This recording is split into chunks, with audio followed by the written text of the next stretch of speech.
Hello mga kumari kong tunay, andito na naman po tayo sa kubo. Tara, pasok tayo sa bahay. Ay, bahay, kubo pala.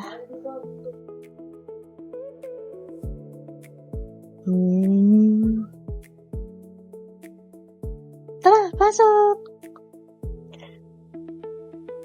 Hello mga kumari kong tunay, andito po ako ngayon. Ang dami kong nakuwang bunga ng alatiris po ngayon. Tingnan niyo po. Yan. So, sobrang excited ko, hindi ko na po binidyo ang pagkuha ng mga bunga. Kasi ang dami, nakakatuwa. Hindi ko na set yung camera. Ngayon ko na lang na video. Madami na akong napitas. Yan po. Diba ba? Yung pa po, tinan niya. Ayun o. Pulang-pula siya ito. Nakakatuwa. Ang dami niyang bunga. Ayun o. Diba ba? Pagpasok ko pa lang, nakita ko yung daming bunga. Natuwa na ako. Hindi ko na nakuha ang video yung iba. Pinagpipitas ko na sa sobrang tuwa ako. Ay, grabe. Doon pa sa gate, nakita ko may bunga na siyang isa. Hinog. Pinitas ko na agad. Tapos, pagpasok ko dito, nakita ko ang dami. Meron pa sa taas, hindi ko lang abot. Dami ng bunga, nakakatuwa. Nung isang araw lang ako pumunta dito. Ayan. Ayan. Nung isang araw, nagpunta ako po dito. Isa lang nakuha ko. Ngayon, medyo madami akong nakuwang hinog. Kinausap daw po kasi ito ng asawa ko eh. Sabi po ng asawa ko, bigyan daw ako ng bunga. Kasi, isa lang to yung nakuha ko. Bigyan daw. Kaya siguro pagdating ko dito, marami siyang bungang hinog. Pinakinggan niya yung asawa ko. Ang bait naman ng alateris na to. Yan po. Pulang-pula. Dito pa iba. Mas marami naman siya sa isa ko na kaysa isa, di po ba? Ayan ayan ang dami po, diba? Yan. Okay. Pupuntahan po natin ang papaya natin tanim. Pero meron po ako dala kaninang halaman. Ayun po. Mulberry po yan. Itatanim po natin yan mamaya. Kasi medyo mainit pa yung mga mamayang 5 po tayo magtanim. Ayan siya po. Yan. Para madagdagan po yung ating mga halaman. Yan.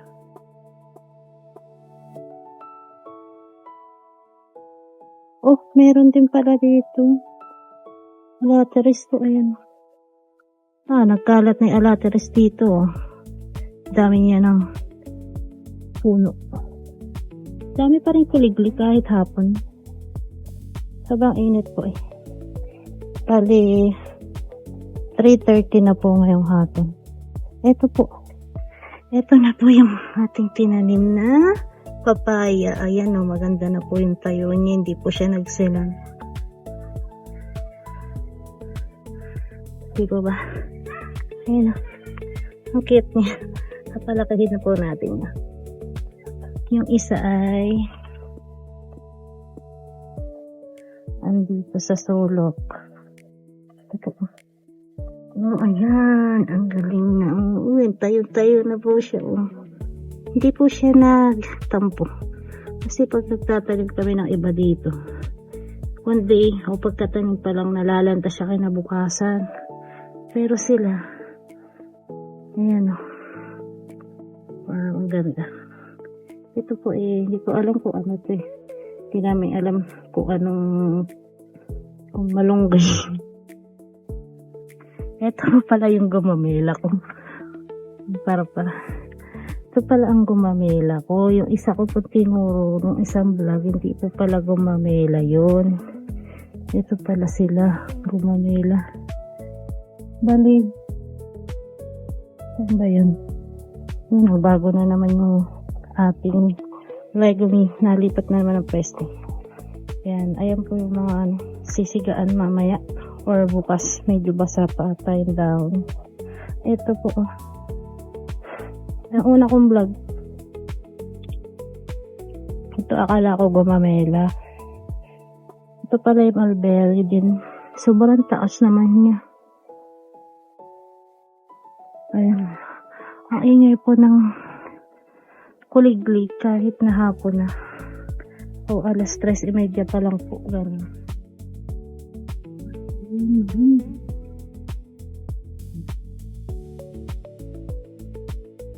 Mainit. Oo, sobrang init. Kita nyo pa. Tingkad pa ng araw. Ayan. Magwawalis muna tayo. Dahil madami dahon na tuyot. Meron ako narinig dito. Kang maingay.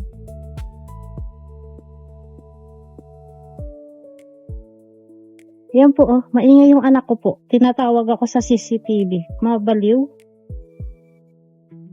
Ha? Ala, natuyo na yung mga bulaklak. Sobrang init. Pero pag po yan natuyo, di po ba pag natuyo na siya, tapos yung may buto po yan sa gitna. Yan, may mga buto po yan. Pag tuyo na po, pwede nyo na po uli siyang itanim. Kaya po ganyan kakapal yan. Kasi patubo-tubo. Yung mga buto dyan na rin nalalaglag. Ito po yung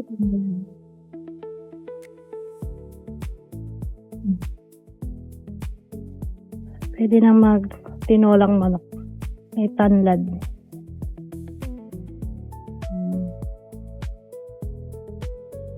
Yan, may mga daming damo dito, no? Kasi umulan, kaya madaming damo.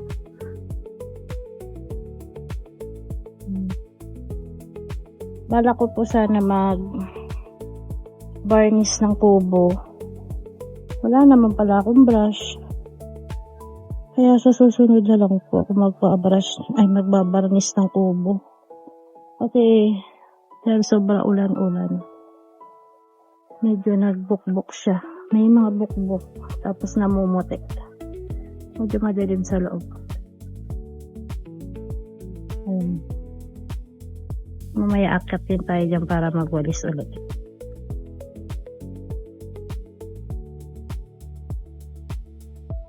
Yan. Magwalis po tayo doon. Lilinis muna po tayo ng mga dahon. Hello mga kumarikan po na. Samahan niyo po ako magwalis ngayon. Sa ating tubo, maglilinis po tayo. Samahan niyo po ako.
Bougainvillean violet, Bougainvillean white, white angel. Naubos yung bulaklak niya. Bakit gali? Naubos na. Tinangay ng hangin.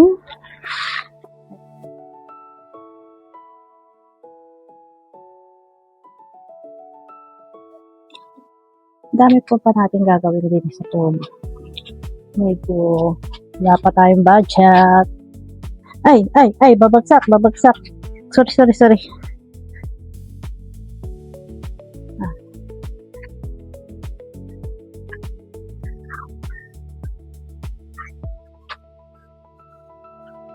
Suggest nga po kayo. Anong magandang itayo dito? Ha? Tatayo tayo ng bahay dyan? Ano pong magandang bahay? bungalow. Kasi wala pa tayong pera. Kailangan pa natin mag-ipon. Kaso hindi pa tayo makaipon. Ang daming gastos. Sasakyan natin. Ganun. Yan po ay nabili namin ng pandemic. Kaya bumili kami niyan. Gawa ng hirap po bumiyahe dito ba. Ang dami kailangan pag bumiyahe. Hindi kami makauwi sa Bulacan. Sulit naman na po yung pera na nabili namin diyan. Ngayon, hindi na rin masyado nagagamit kasi busy.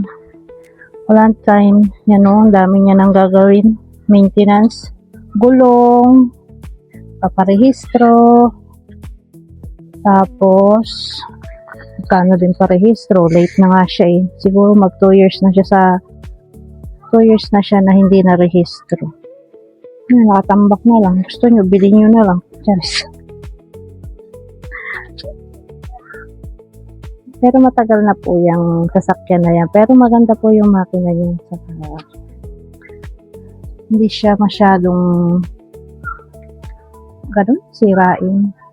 Although may nasisiraan din siya. Pero nagagawa rin agad. Hindi katulad ng ibang sasakyan na ang hirap hanapan ng mga pyesa-pyesa. Ganun. Yan, minsan nagtatampo lang, tapos minsan, yun na, andar na, charis. Break. Isa ulit tayo sa alateres. Tingnan po natin ulit kung may bunga yung alateres. Maya-maya magtatanim na tayo ng mulberry.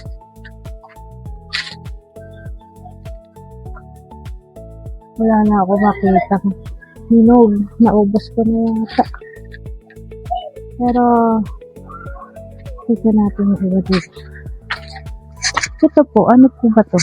Ang halaman na to. Ang ganda kasi ito. Ang ganda niya.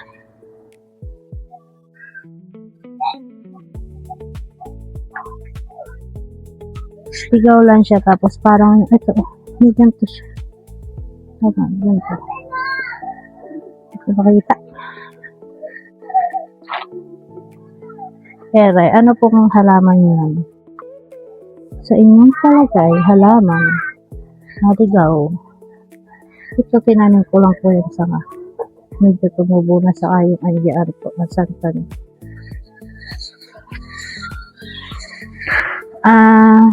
Ito, tanim ko din sanga. Bonggambilya, kulay orange po yung bulaklak na wala nga lang yung bulaklak. Ito, ang cute din po nito. Nagpipink yung dahon niya. Ito po yung kinulayan. Tapos yung ating sahod yaman.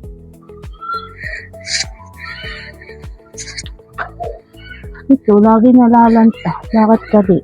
Nagtatampo ka ba? Kamyas? Huwag ka na magtampo. Kitang kita. Daming halaman, di ko naman alam pangalan.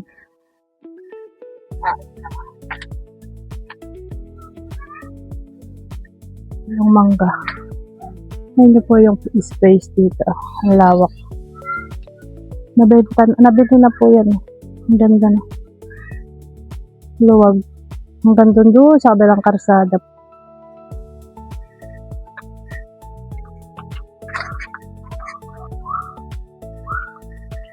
Ito po. Kung titignan nyo po yung dahon, ano po ba itong dahon na yun? Ito po ba ay Kemito? Kemito or Kemito nga ba? Chico. Parang Chico na. May binili po akong Chico. Matandaan ang itsura ng dahon. Chico. Ayan po siya. Ay. Dami niya Ba't tatatanggalin ito? Yung mga dahon niya sa ibaba para yung nutrition niya ay umakyat. Hindi niya pigilan papunta sa taas. Tapos ito, tumubo lang din. Hindi ko alam anong halaman yan. Ligaw lang. At kaya naka-UPP yung nila. Dahon ng kamyas. Dahil mainit. Pero,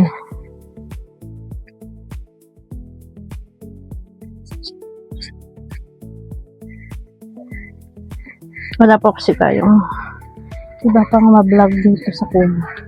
Napaparisito ng pera para magpatayo ng kubo pa, sa pang kubo. Alam niyo po ba yung kubo na nabili ko na yun? Yan. Long span naman po yan. Maganda naman yung yero. Bali, 35k po ang bili. Buo na po yan. 6 by 6 ang kanyang sukat. Hindi ko na marin matandaan kasi may pagkaulyanin kasi ako. Nahawa na. Ayun.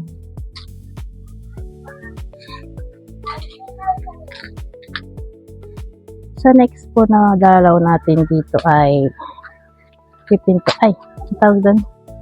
Ay, babarnish po natin yung kubo. Kasi wala ako palang brush. May dala akong varnish. Wala pala akong brush. Akala ko may brush din. Ay, wala pala. Kaya ang gagawin lang natin ngayon ay ganito. Magbablog ng ganyan. Tapos, magtatanim tayo ng mulberry. Hindi ko po kasi alam kung saan ko itatanim. Kaya hintayin ko po yung asawa ko. Pupunta po siya rito. Susunduin uli ako. Siya ng pagtatanim natin para medyo maganda yung kamay niya sa pagtatanim.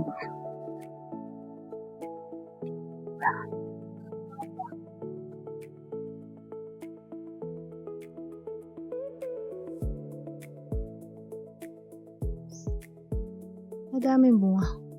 Asa maliliit, punta tayo sa labas.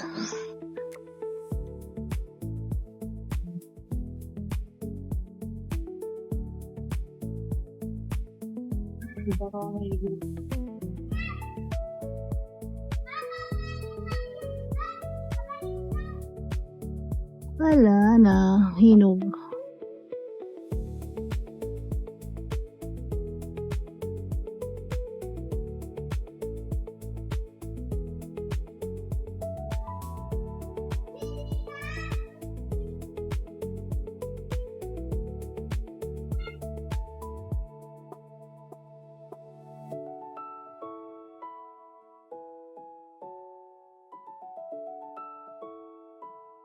Yun lamang po ang mga kumari kong tunay. Thank you for watching. Please like, share, and subscribe to my YouTube channel para updated kayo sa aking mga vlog.